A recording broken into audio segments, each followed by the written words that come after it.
Saludos mis hermanos, que Dios les bendiga en este momento, pidiendo a Dios la dirección en esta clase, iniciando la lección 20 del capítulo 16 de la Carta a los Romanos. Como habremos visto en el capítulo 15, Pablo ha hablado acerca de su ministerio como apóstol a los gentiles y ha expuesto su deseo de ir a Roma con motivo de su viaje a España. Ya su trabajo misionero en el resto del Asia ya ha concluido, cosas que le habían realmente retrasado o obstaculizado su viaje a Roma, pero ahora, una vez concluido su misión en el Asia, ahora quiere ir a España, se dispone a ir a España, no sin antes pasar por Roma y saludarles y compartir con los hermanos y recibir de ellos la ayuda necesaria para su misión ahora hacia España. Les ha hablado entonces acerca de su viaje a Jerusalén, se dispone a ir a Jerusalén y les ruega a ellos poder orar para que los hermanos en Jerusalén reciban la ofrenda que tanto Acaya como Macedonia han dispuesto enviarles a través de su persona. Y ruega para que también los rebeldes en Jerusalén no sean obstáculo al ministerio de benevolencia. En el capítulo 16 estará abordando en esta ocasión algunos temas de carácter personal, pero con mucha significación ministerial, con mucha significación pastoral para la vida de la iglesia. Algunos elementos de carácter prácticos en el ministerio. Tenemos aquí algunos propósitos que abordar, como es justamente presentar una sinopsis, por supuesto, del capítulo 16. Estaremos viendo en este momento el capítulo 16, versículo 1 al 27, Pablo, el apóstol de los gentiles.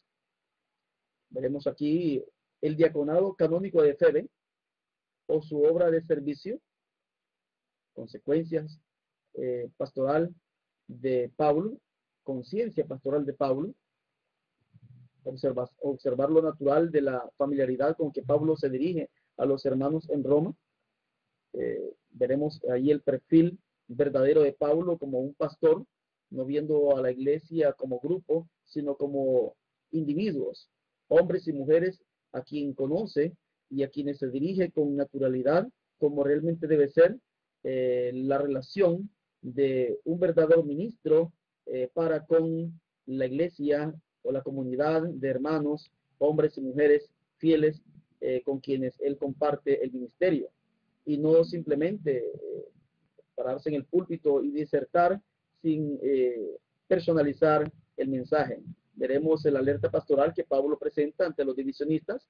Este es un tema que igualmente hoy embarga nuestro entorno.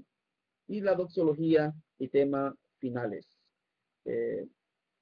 Veamos entonces la lectura del capítulo 16, versículo 1 y siguientes.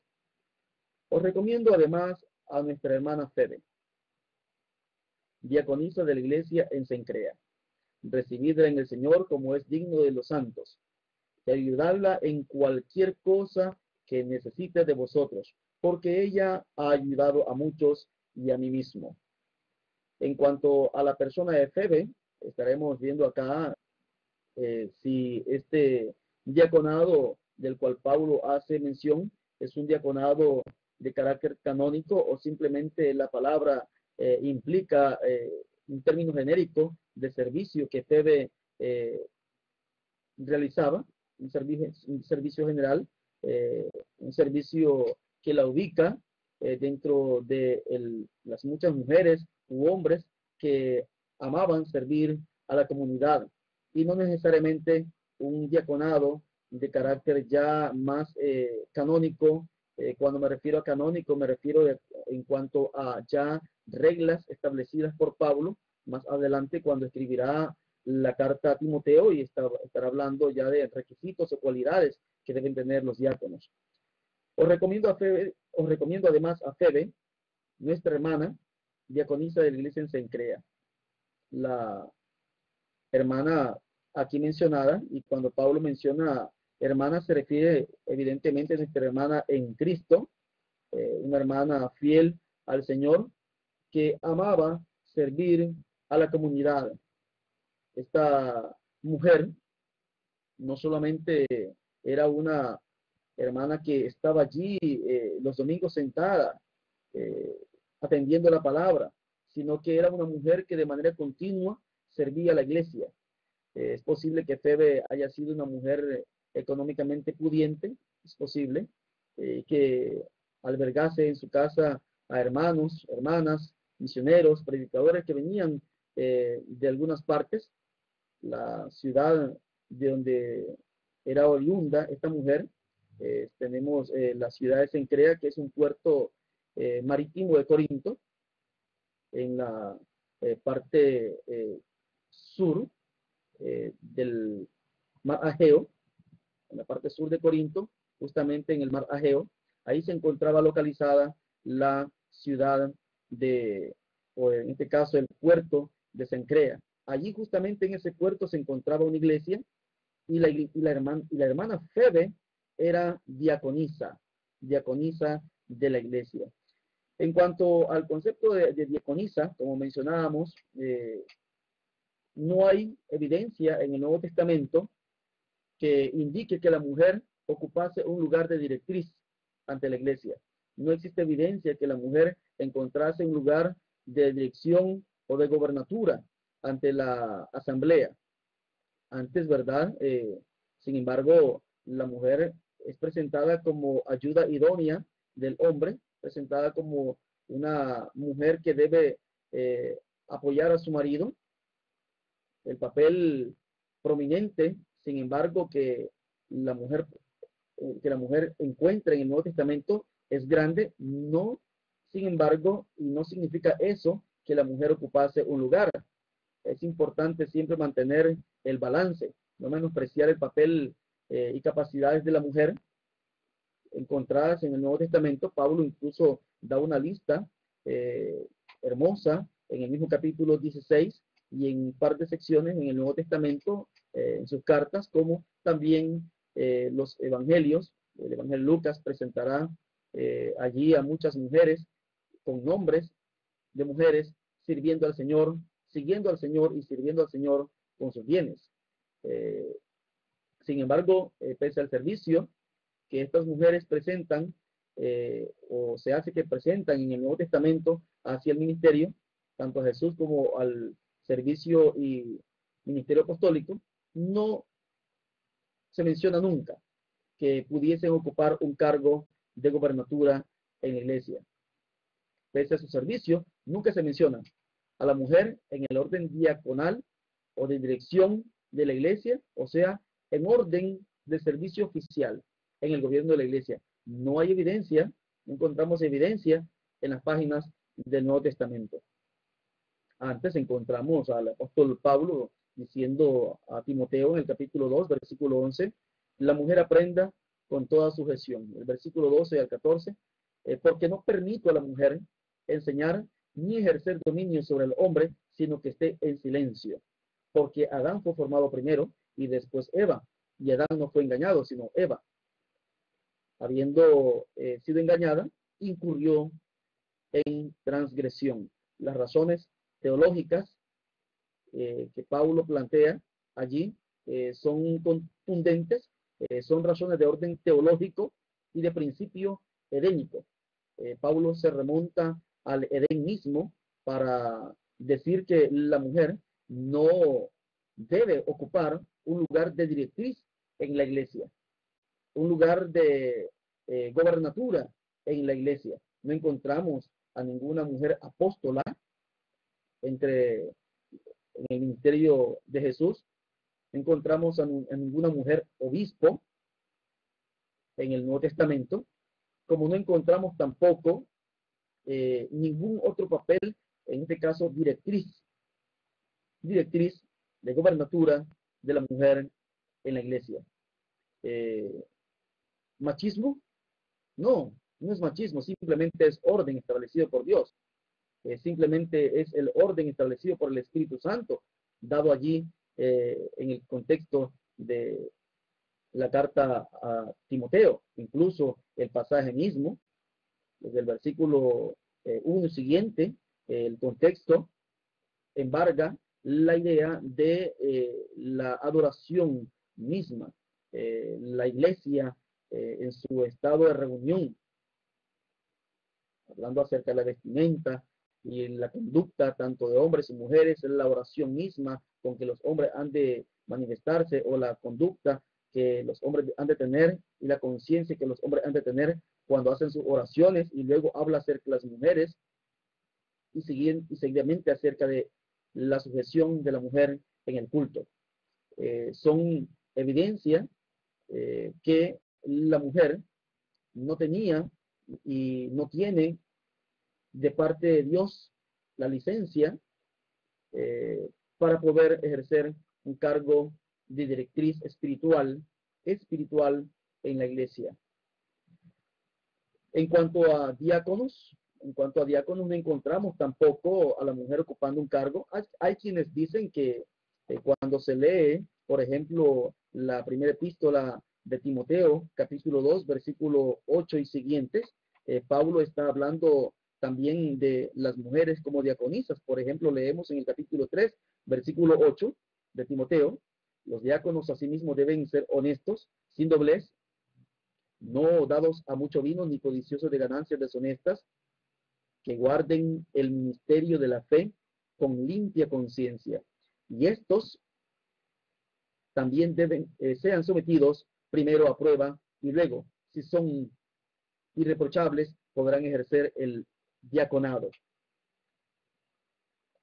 Hay quienes dicen entonces que en el versículo 11, cuando se menciona asimismo las mujeres, asimismo, indicando que éstas también ejercen un papel diaconal, por cuanto inmediatamente se habla, tras los diáconos se habla de ellas.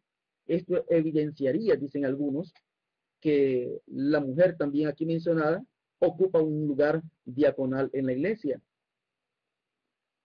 Sin embargo, no necesariamente es así. El versículo 11 afirma: las mujeres asimismo sean honestas, no calumniadoras, sino sobrias, fieles en todo.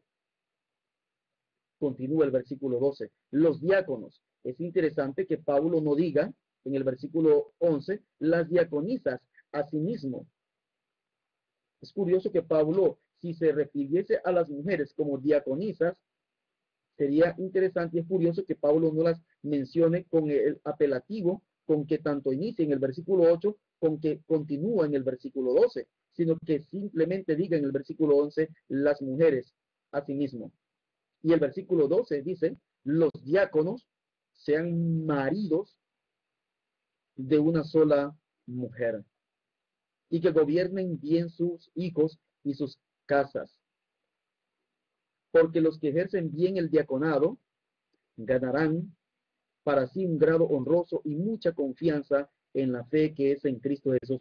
Evidentemente está hablando de principio a fin. Versículo 8 al versículo 13 está hablando de los diáconos en sí, como tales, diáconos, varones, hombres, y no de las mujeres como diaconisas. ¿Por qué entonces menciona en el versículo 11 a las mujeres, implicando según algunos que son diaconisas? No porque piense Pablo o esté pensando Pablo en ellas como diaconisas, sino como esposas. La palabra aquí, las mujeres, no es sino la misma palabra que es utilizada para esposa. Aquí pudo haber sido traducido: las esposas asimismo sean honestas. O sea, las mujeres esposas de los diáconos. Es la palabra que se utiliza, la palabra aquí utilizada es la misma que se utiliza en el Nuevo Testamento para referirse a las esposas o mujeres en calidad conyugal. Mujeres en calidad conyugal. Y no entonces las mujeres haciendo referencia a diaconisas en modo alguno. No, sino las mujeres, o sea, esposas de los diáconos, porque inmediatamente el versículo 12 y 13 hablan de el entorno familiar del diácono, hablan del entorno familiar del hombre que ejerce el diaconado. Las mujeres asimismo sean honestas, no calumniadoras. Qué terrible sería para un diácono tener a una esposa chismosa, tener a una esposa calumniadora, tener a una esposa deshonesta. La esposa del diácono debe ser honesta, no debe ser calumniadora, no debe ser chismosa, no debe ser entrometida, no debe ser la esposa del diácono, así como se infiere, como se inferirá en el versículo 5 del capítulo 3, hablando acerca de la familia del obispo, cuando dice que el obispo, el versículo 4, que gobierne bien su casa, que gobierne bien su casa, que tenga a sus hijos en sujeción con toda honestidad, que gobierne bien su casa, indica que sea él cabeza de su hogar, cabeza tanto de su mujer, como lo establece el Espíritu Santo en 1 Corintios capítulo 11, versículo 3 y siguiente, y el hombre es cabeza de la mujer, cabeza de sus hijos, dirección de sus hijos. Cuando el versículo 4 dice que gobierna bien su casa, indica entonces que debe tener la gobernatura sobre su mujer. Y qué terrible sería tanto para un obispo como para un diácono tener a una mujer deshonesta, a una mujer calumniadora, que no sea sobria, o sea, que no piense con cordura, que sea entrometida, que ande de aquí a allá visitando los hogares, no tanto como para ayudar y ministrar y apoyar, sino para chismorrear, calumniar, recoger aquí, llevar allá, traer de allá y traer aquí. Sería terrible para la mujer de un diácono que éste tuviera tal esposa. Las mujeres asimismo, las mujeres de los diáconos, sean honestas. Pablo se preocupa de las esposas de los diáconos como se preocupa de la familia del obispo en el versículo 4. Es importante que la familia del obispo, que la familia del diácono, empezando por su esposa y terminando por sus hijos, tengan la más alta calidad ética y moral. Porque de lo contrario, si no gobierna su casa, si no tiene control y dominio sobre su mujer y sobre la lengua y el pensar y el hablar de su mujer y sobre el actuar de su mujer o de sus hijos, ¿cómo cuidará de la iglesia del Señor? ¿Cómo cuidará de la iglesia de Dios? Pregunta Pablo. ¿Cómo cuidará de la iglesia de Dios? ¿Cómo servirá a la iglesia de Dios el diácono si tiene una mujer que sea deshonesta, calumniadora, no sobria, chismosa, entrometida? No, por el contrario, la esposa del diácono, que es lo que se refiere acá, debe ser de una alta ética y moral y ayuda idónea para su esposo. Pero hermano Guillermo, estamos hablando de la carta a los romanos, no de Timoteo. Pero es que no podemos hablar de Romanos capítulo 16, versículo 1, respecto al diaconado de Febe, sin aclarar la significación de la palabra y el apelativo de diaconisa, que algunos traducen acá como diaconisa, una transliteración, antes bien de haberla traducida como una servidora en la iglesia en Cencrea. La hermana Febe no era una diaconisa en el sentido canónico, puesto que no menciona aquí la carta a Timoteo a la mujer en calidad de diaconisa, sino de esposa del diácono. No habían diaconisas en sentido canónico en el Nuevo Testamento, ni en la iglesia del primer siglo. No existían diaconisas ni obispos o mujeres que ocupasen un cargo de directriz espiritual en la iglesia ante la asamblea. Hay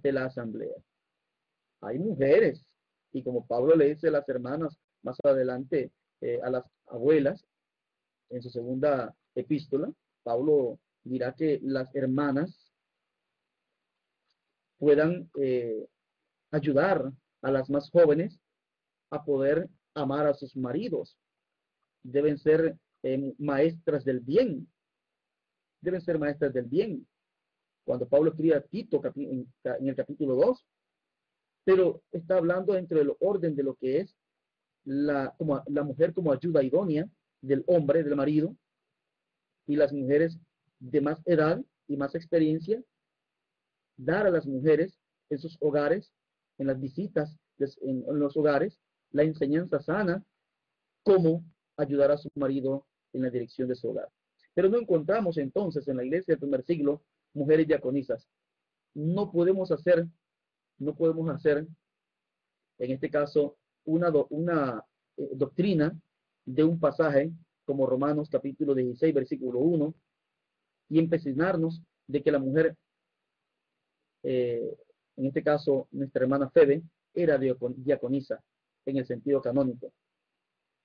No, sino una hermana, como debieran serlo todas las hermanas en cualquier parte donde se reúne el cuerpo de Cristo, era una hermana, como debieran serlo todas, una hermana que servía, que amaba servir a los hermanos. Lo dice el versículo 2, Romanos capítulo 16, versículo 2, recibidla en el Señor como es digno de los santos y ayudarla en cualquier cosa en que necesite de vosotros, porque ella ha ayudado a muchos y a mí mismo. Ella ha ayudado, o sea, su don, su cualidad y su don era ayudar a muchos.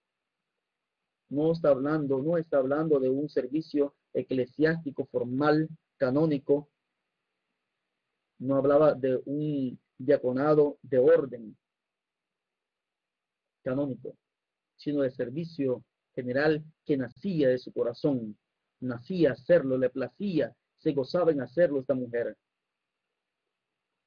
A eso se refiere entonces la carta a los Romanos, capítulo 16, 1, cuando menciona a nuestra amada hermana Febe como diaconisa de la iglesia. Vuelvo a leer un texto que he escrito acá. Sin embargo, pese a su servicio, nunca se menciona a la mujer en el orden direccional de la iglesia, o sea, en orden de servicio oficial de gobernatura ante la iglesia. No hay evidencia en las páginas del Nuevo Testamento para tal cosa. Sin embargo, es importante mantener el balance. Quiero compartir con ustedes la diapositiva. Y leemos acá. Es importante mantener el balance, no menospreciar el papel y capacidades de la mujer en la obra de la iglesia.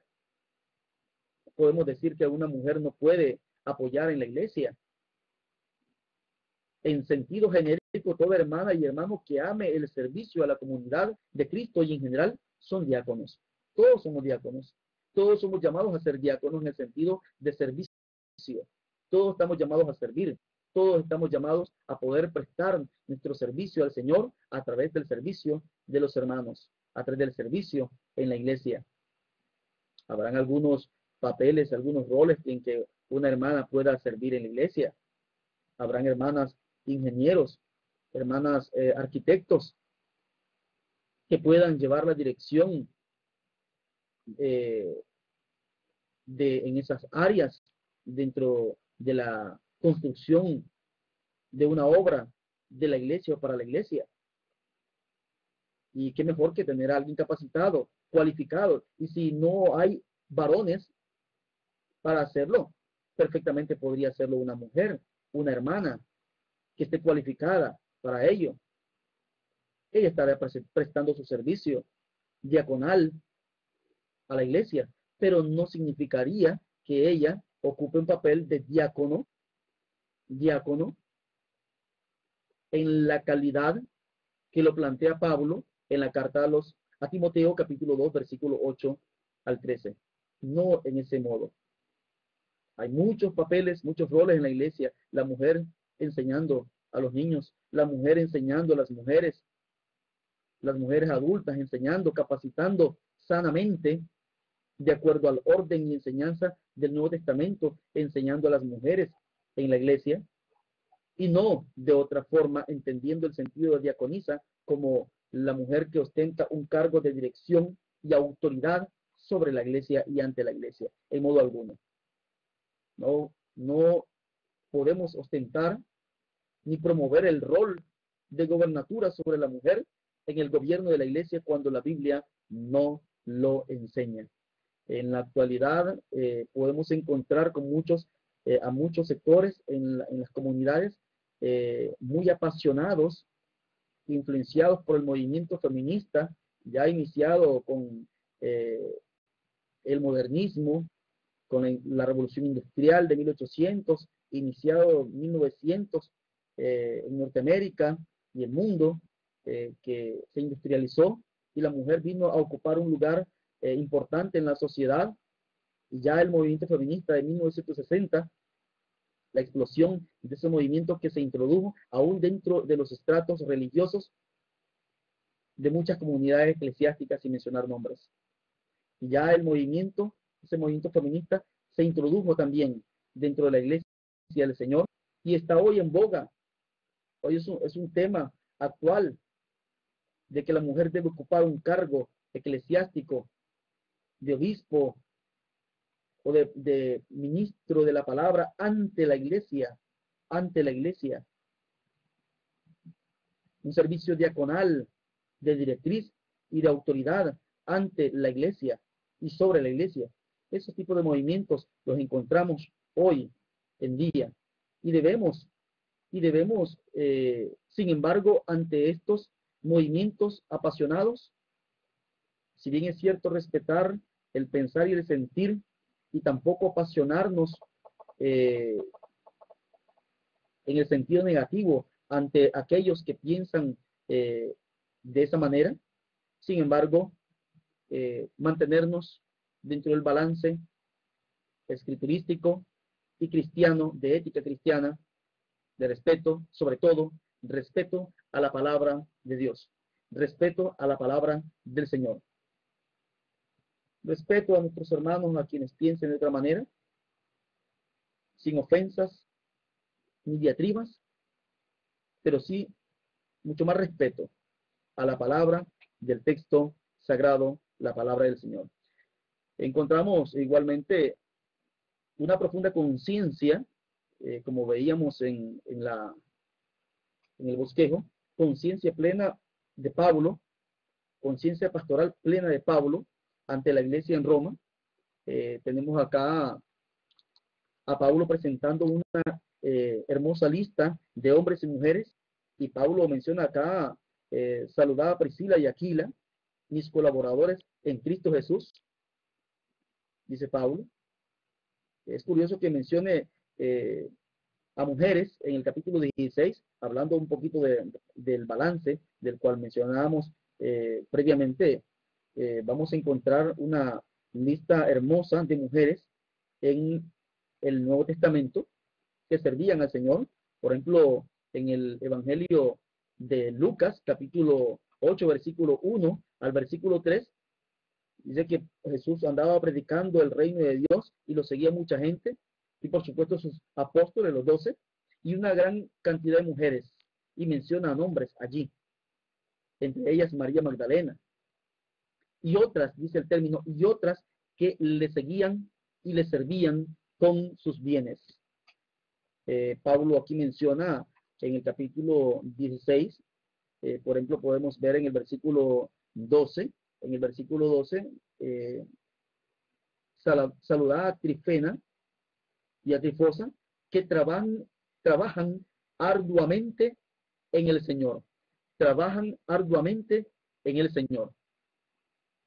Entonces, estas mujeres, Pablo aplica la frase que trabajaban en la iglesia, trabajaban en las cosas del Señor, en la predicación de la palabra. Cuando leemos, por ejemplo, en la carta a los Filipenses, es curioso que en la carta a los Filipenses, capítulo 2, encontremos, en el capítulo 4, perdón, versículo 2, encontremos a dos mujeres. Ruego a Evodia y a Síntique que sean de un mismo sentir en el Señor. Había habido disensiones aparentemente entre estas dos hermanas, pero es interesante que las llamen a que tengan un mismo sentir. El versículo 3, asimismo te ruego también a ti, compañero fiel, que ayudes a estas que combatieron juntamente conmigo en el Evangelio, con Clemente también y los demás colaboradores míos. Pablo menciona honestamente el trabajo arduo de estas dos mujeres en el combate y anunciación y proclamación del Evangelio. Hubo mujeres tremendas en la iglesia del primer siglo, diaconisas, predicadoras, anunciadoras, mujeres que estaban al servicio de la predicación del Evangelio. En este sentido, eran diaconisas, proclamadoras, prestaban su servicio, su tiempo y sus bienes para la proclamación del Evangelio. Y no necesariamente ellas anhelaban tener el cargo de diaconisas para estar al frente de la iglesia y ostentar un cargo ante la iglesia. Yo he sido testigo de casos en los cuales una dama está ante la iglesia ejerciendo un cargo y se puede ver el tono, el rostro, la mirada, la altivez, jactancia, soberbia que puede generar un cargo ante alguien que la palabra de Dios no ha permitido ni asignado en licencia espiritual. Regresemos al capítulo 16, por ejemplo, aquí menciona otras mujeres. Vamos a ir leyendo versículo 3. Saludó a Priscila y a Aquila, Romanos capítulo 16, versículo 3. Mis colaboradores en Cristo Jesús. Priscila y Aquila, tenemos acá fue el matrimonio con quien Pablo se encontró en el capítulo, allá en Corinto, en la lectura de Hechos capítulo 18, que expusieron su vida por mí. Hubo algún caso en el cual ellos ayudaron a Pablo y tuvieron incluso arriesgaron su vida por Pablo. Sirvieron al Señor este matrimonio, incluida allí a Priscila, una sierva del Señor, una ayuda idónea para su marido, a los cuales no solamente yo doy las gracias, sino también todas las iglesias de los gentiles. Saludad también a la iglesia que se reúne en su casa. Saludad a Epeneto, amado mío, que es el primer fruto de Acaya para Cristo. Saludad a María, la cual ha trabajado mucho entre vosotros. Otra mujer que ha trabajado, dice la frase, ha trabajado mucho entre vosotros para el Señor. Eso es maravilloso. Había mujeres que prestaban su servicio diaconalmente al Señor. Saludad a Andrónico y a Junias. Hay algunos comentaristas y la traducción de Dios habla hoy presenta a Junias como mujer. Junias aparentemente era una mujer. Es posible entonces que Andrónico y Junias hayan sido un matrimonio, en el caso que Junias fuera un hombre femenino.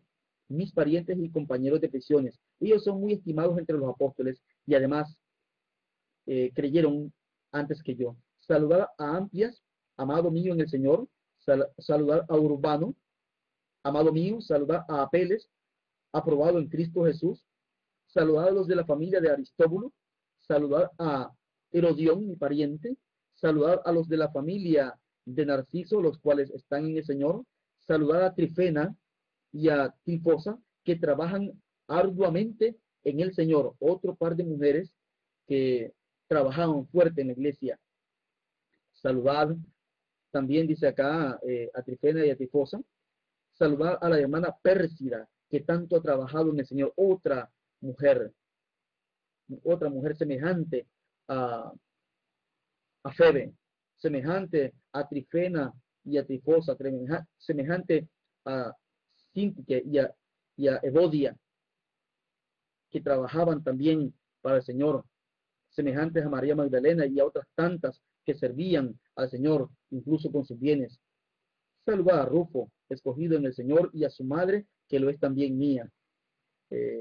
Si usted nota la familiaridad con que Pablo se dirige a estos hombres y mujeres, es evidente que Pablo los conoció a modo personal, los conocía tan profundamente, tanto así que muchos de ellos habían combatido con él en el ministerio, habían combatido en la proclamación del reino de Dios, y aquí Pablo los menciona con nombre. Dice acá a saludar a Rufo y a su madre. Había sido tan íntima y tan estrecho la relación filial de hermanos como de hijo a madre y como de madre a hijo y como de hermano a hermano. Pablo llegó a tener esa intimidad filial en este núcleo de familia que se identifica tremendamente con ellos, llamándole a ella madre. Sería qué tan hermoso, qué bello es cuando el predicador, el ministro de la iglesia, el predicador que no es solamente el predicador de púlpito dominical, sino el hombre, el ministro que está día a día ministrando, el evangelista que está día a día ministrando la iglesia en la visitación, la restauración, el consuelo, la edificación a través del consuelo y la palabra de Dios, con la palabra de Dios, y el conocimiento que este hombre tiene de la iglesia. Y cuando digo de la iglesia, de los hermanos con nombre y apellido, sus necesidades, sus debilidades, sus virtudes, y cómo así logra adquirir el afecto profundo como de un pastor para con una oveja. El conocimiento que tiene el ministro cuando llega a ese nivel, a ese nivel pastoral, como lo tuvo Pablo, al que llegó Pablo. Qué tremendo sería encontrar evangelistas de este calibre, a predicadores, ministros de este calibre, evangelistas que hacen labor pastoral, tienen hora de salida, pero no tienen hora de llegada. Tienen inicio del ministerio en el día, pero no tienen hora del término del ministerio, sabiendo y estando conscientes y en la necesidad de saber que si a las 3 de la madrugada o a las 2 de la madrugada, a las 12 de la noche le llaman, él estará dispuesto a poder ir a ver y velar por la familia en necesidad. Qué hermoso sería para la iglesia saber que puede contar con su evangelista, con su predicador, con su obispo. Hablando del obispo, que no solamente es el que supervisa, el anciano que no solamente supervisa, sino el anciano que está inserto, como el término lo dice el pastor, porque a muchos les gusta el término que les llaman obispo solamente. A muchos anhelan ser obispos para ostentar un cargo en la iglesia, un rol de supervisión. Hermano, recuerde que obispo significa supervisor. O sea, mi trabajo, hermano, es solamente supervisarlos a ustedes. Qué hermoso, qué bello, qué fácil es eso.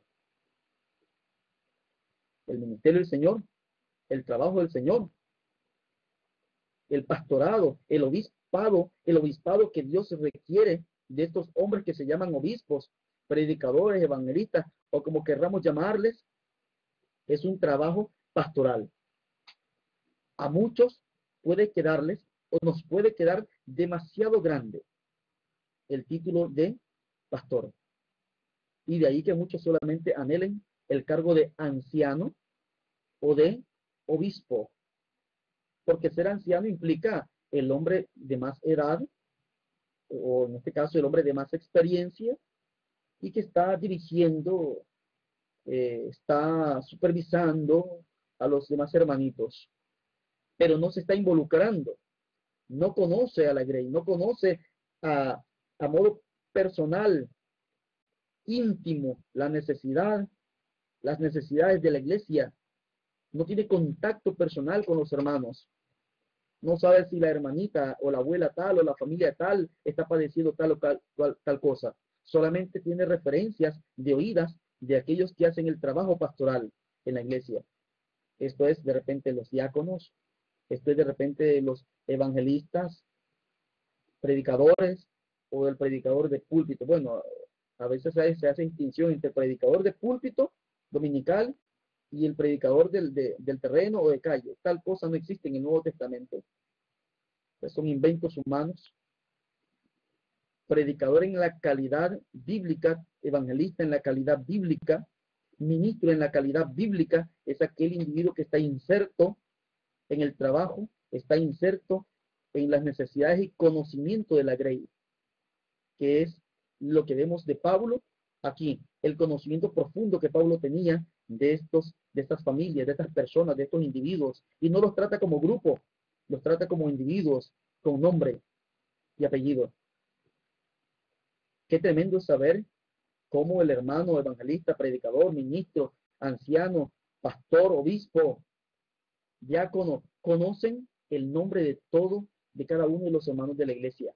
La familia tal, la familia tal, la familia Pérez, la familia Jarquín, la familia, bueno, cada uno de los nombres y familias que hay en la iglesia. Y sabe cuántos miembros tiene esa familia. Y sabe los nombres de cada miembro de la familia. No, hermano, porque eso es muy difícil. Mire que tanta gente en la iglesia. No, Señor, sí se puede. Se puede cuando el trabajo es personalizado. Por muy grande que sea la iglesia, se puede conocer.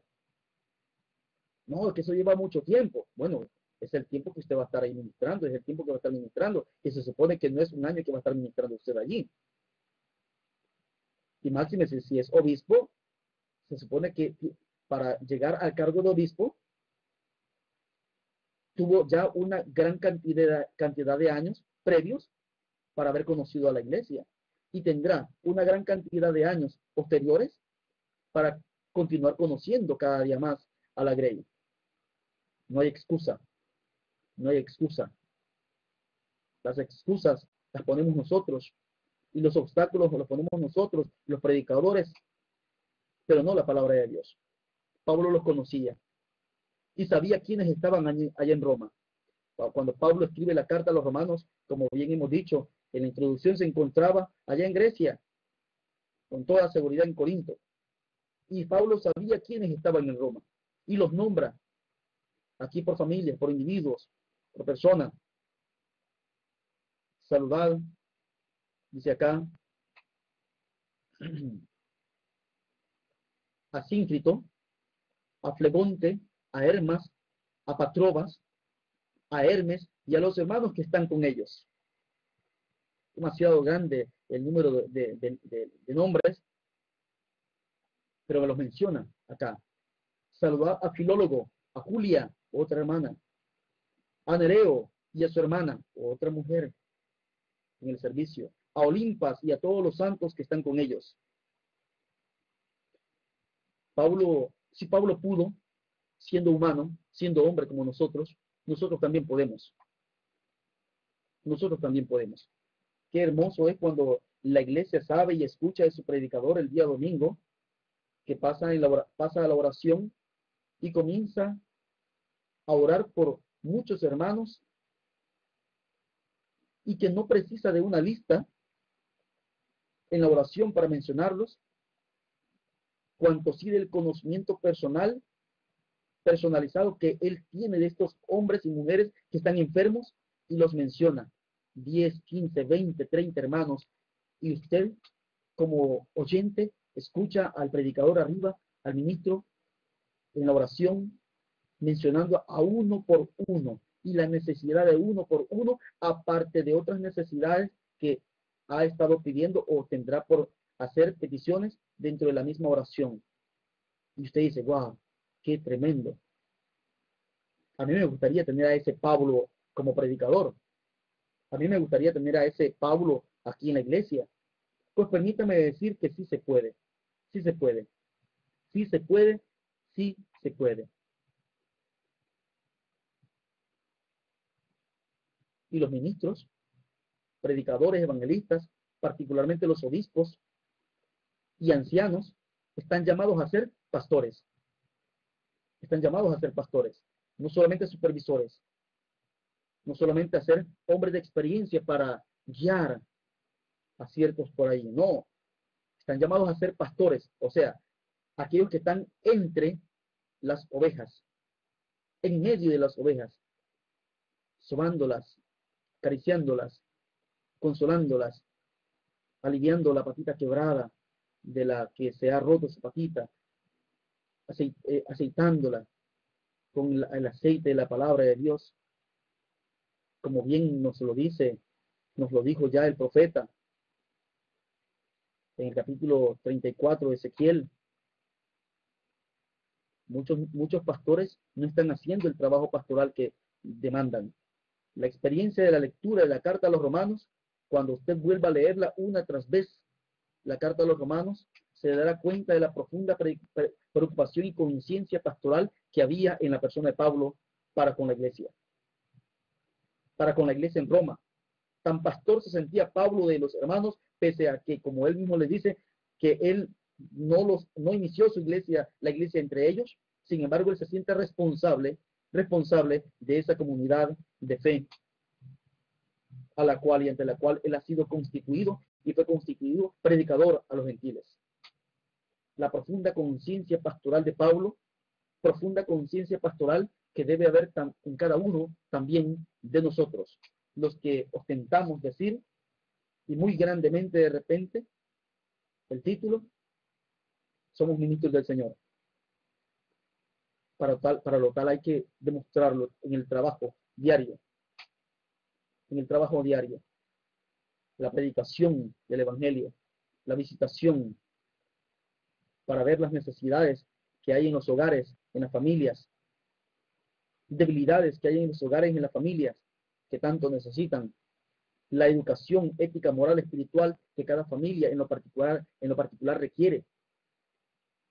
No basta solamente la predicación del día domingo en púlpito para educar a la iglesia. Es importante educar a la iglesia a través de la visitación, enseñando a modo particular y personal, porque el sermón no lo va a abarcar todo.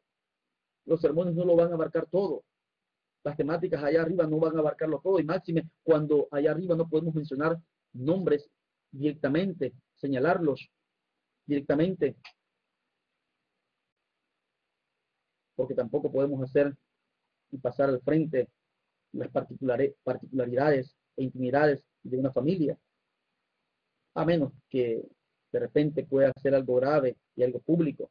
Habrán sus circunstancias y cada caso será un caso. Y allí la necesidad que cada ministro pueda conocer a la grey con nombre y apellido, las familias con nombre y apellidos, y tener profunda conciencia pastoral de ello. El versículo 16, saludados los unos a los otros con beso santo, os saludan todas las iglesias de Cristo, os saludan todas las iglesias de Cristo. Aquí encontramos, ¿verdad?, el llamado beso santo. En el 16:20 encontramos también vamos a leer el versículo 20.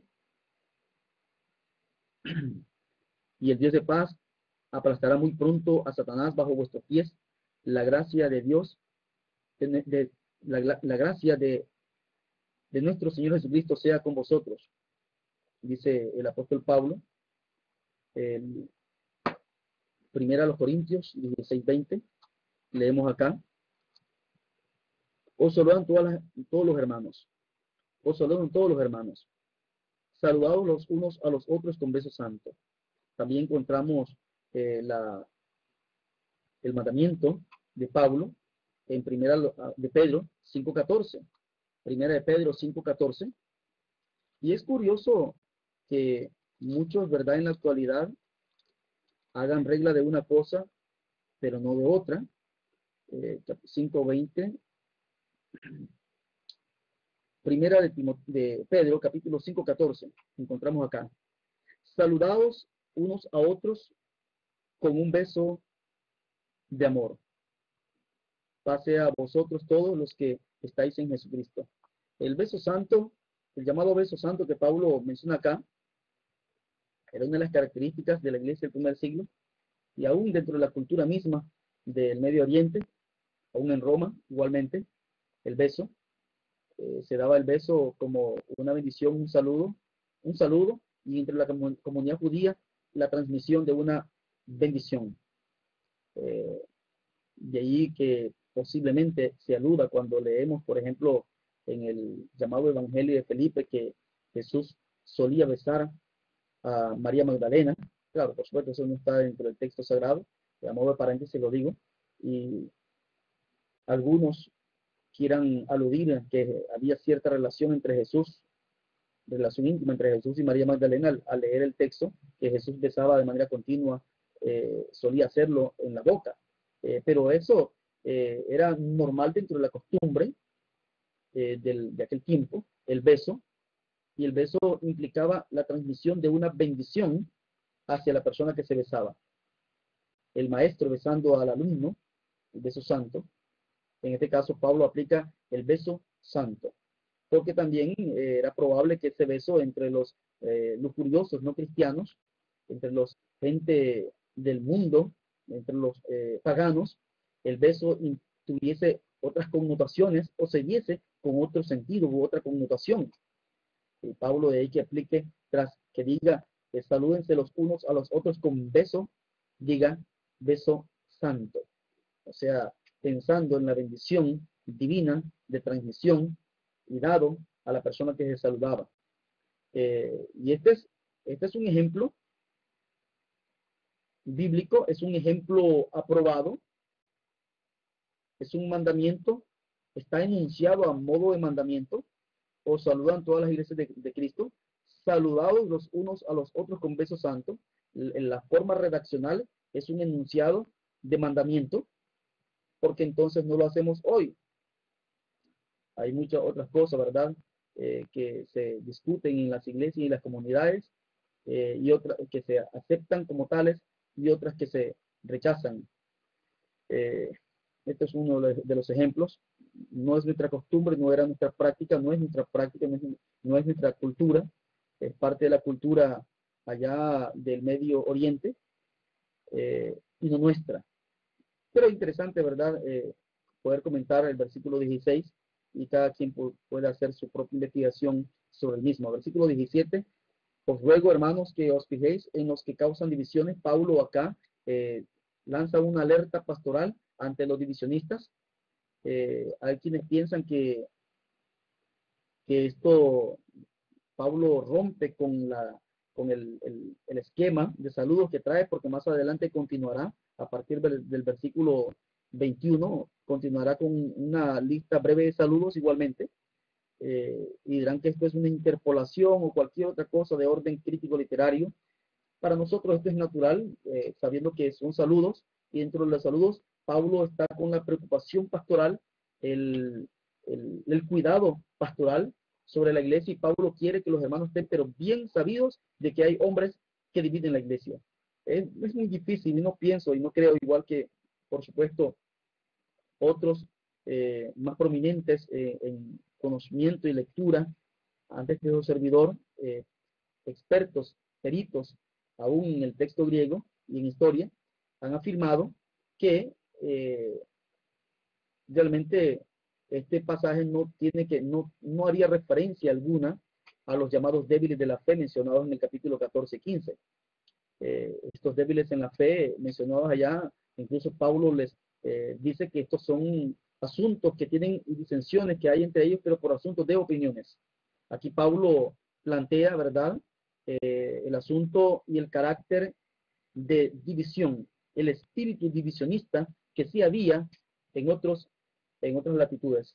Es posible que se refiera a los llamados judaizantes, judíos que se habían convertido al cristianismo y que habían venido siguiendo los pasos de Pablo en cada iglesia que Pablo llegaba y se iba. Ellos llegaban también tras su partida, y sembraban dudas sobre el ministerio de Pablo, sobre el apostolado de Pablo y sobre la predicación de Pablo. Y estos causaron divisiones entre los hermanos. La carta a los Gálatas, que estaremos dando un resumen en estos últimos capítulos que estaremos viendo seguidamente de la carta, del estudio y curso de Romanos y Gálatas, estaremos viendo un breve recuento, sinopsis de la carta a los Gálatas, y veremos cómo los divisionistas, cómo estos hermanos que se habían infiltrado en Galacia, por ejemplo, su objetivo era dividir la iglesia, hacer que los hermanos que habían recibido la palabra y enseñanza de Pablo echaran a un lado tal enseñanza y se aplicaran y se adjudicaran la nueva forma de doctrina que los judaizantes habían estado enseñando.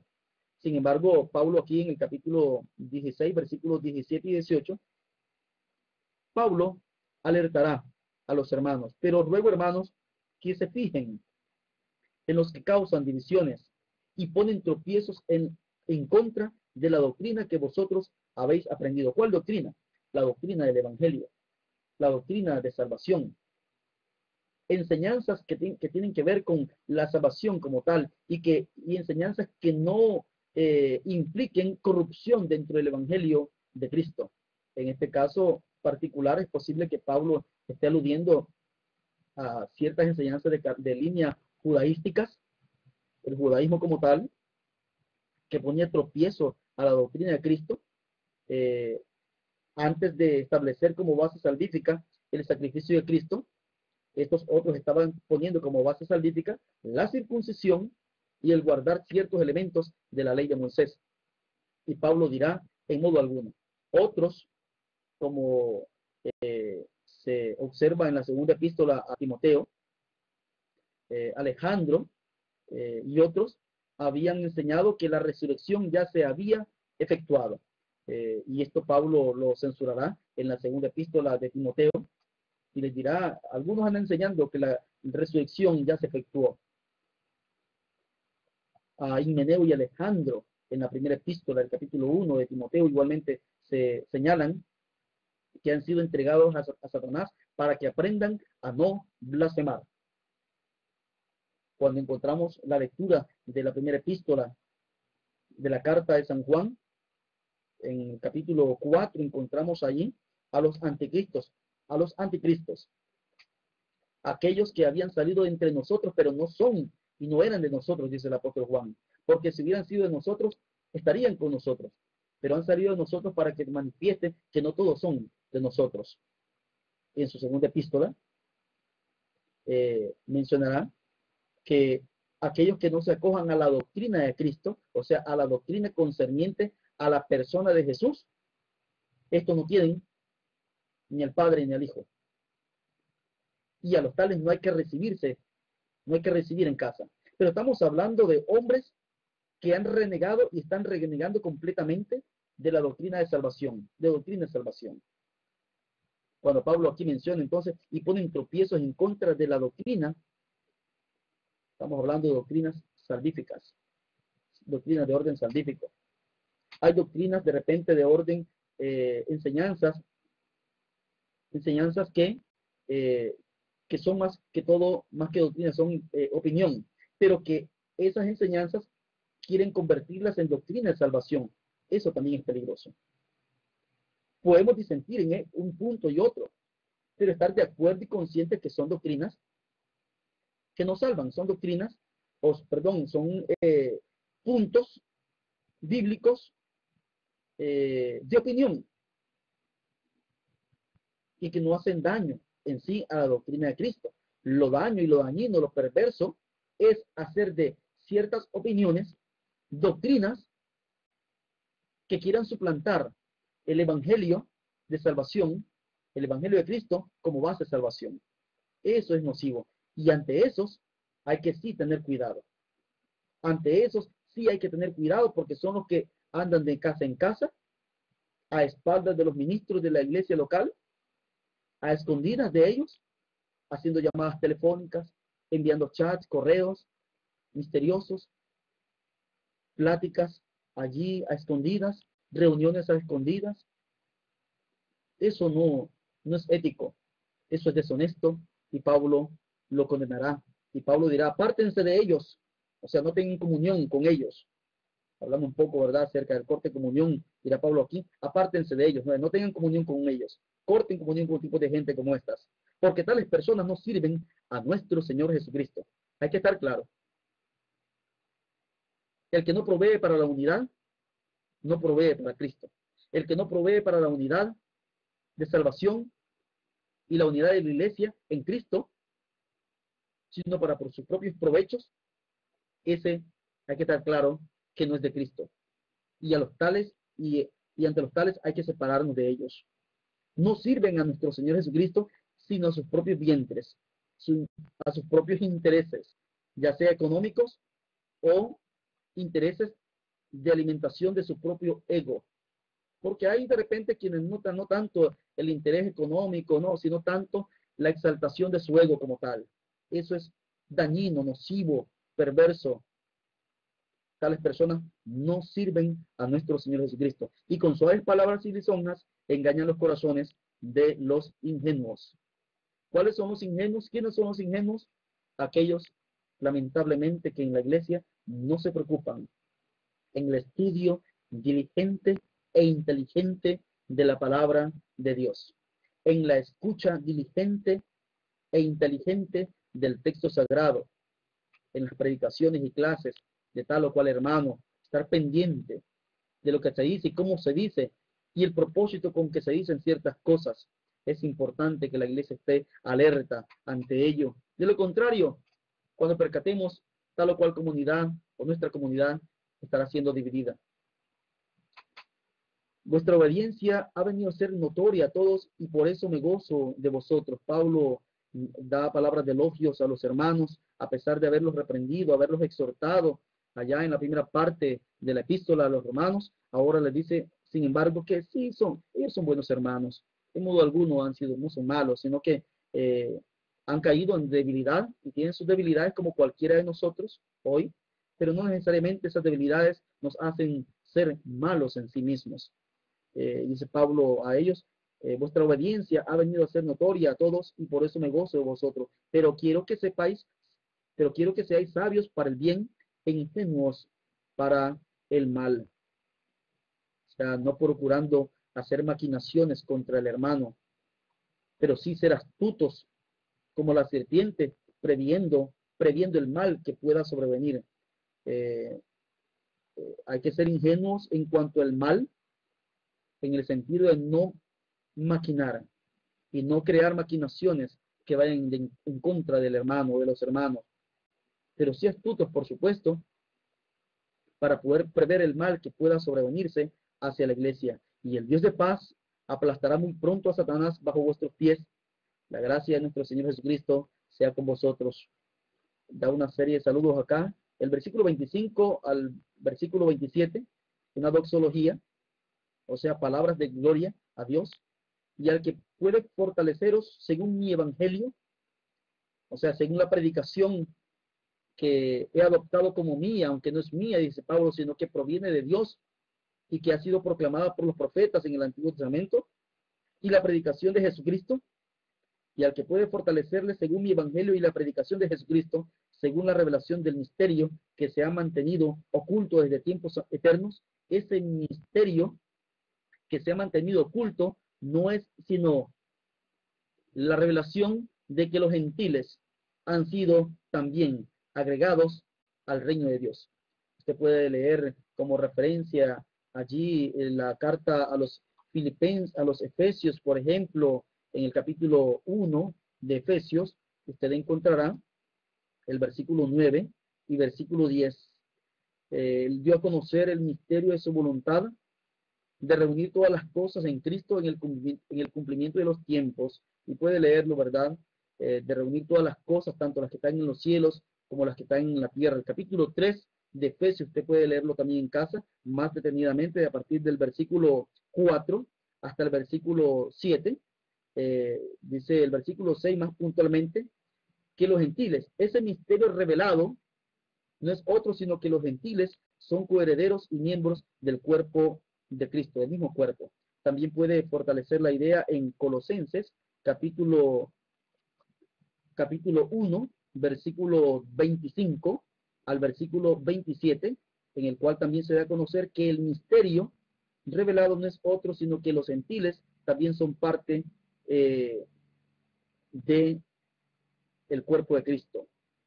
A ellos Dios quiso dar a conocer las riquezas de la gloria de este misterio entre los gentiles, que es Cristo en vosotros, esperanza de gloria. Entonces, la lectura del versículo 25, ese misterio no es otro que la inclusión de los gentiles al reino de Dios, a la iglesia, que se ha manifestado, que se ha mantenido, oculto desde tiempos eternos. Pablo concluye tal como inició en el capítulo 1. Pero se me ha manifestado ahora, y que por las escrituras de los profetas, según el mandamiento del Dios eterno, se ha dado a conocer a todas las naciones, para que obedezcan a la fe, al único y sabio Dios. Sea gloria mediante Jesucristo para siempre. Amén. Pablo se mantiene acá que él no ha predicado sino aquello que Dios manifestó y anunció previamente a través de los profetas, como dirá el apóstol Pedro en su primera epístola, capítulo 1, versículo 10 y siguiente.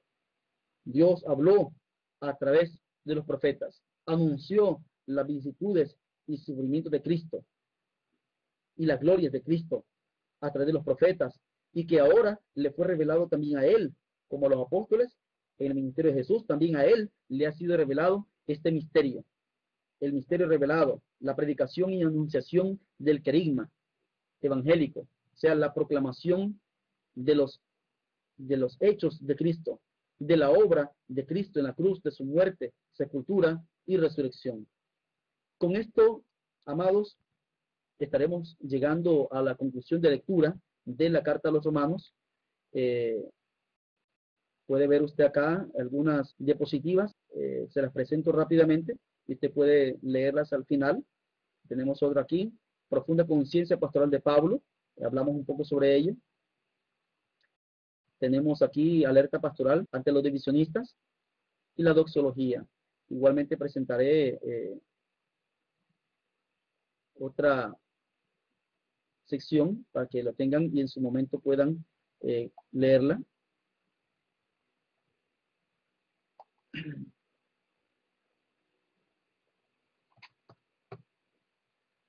Tenemos aquí el propósito, lo que hemos visto, diaconado de Febe, profunda conciencia de Pablo, alerta pastoral ante los divisionistas,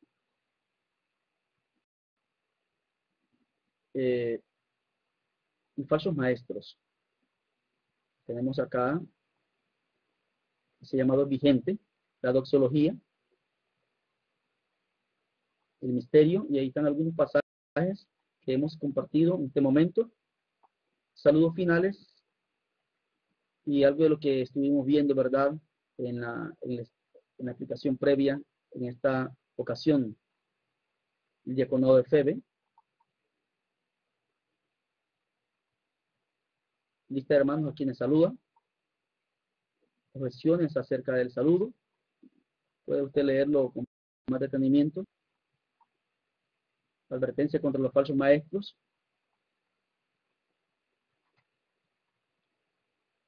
Tercio de quien escribe la carta. Elementos de crítico literario, del capítulo 16. Tenemos allí. Eso lo puede investigar más ahondadamente en otro momento. Así que con esto, hermanos, estaremos llegando al término de la lectura de la carta a los romanos y estaremos dando a continuación un repaso de la carta a los romanos, brevísimo, una breve sinopsis, como también un repaso y sinopsis de la carta a los Gálatas, previamente en previos capítulos o en capítulos que estaremos dando a continuación para el término del curso de la carta a los romanos y Gálatas. Que Dios pueda bendecir a cada uno de ustedes. Su servidor, Guillermo Domínguez.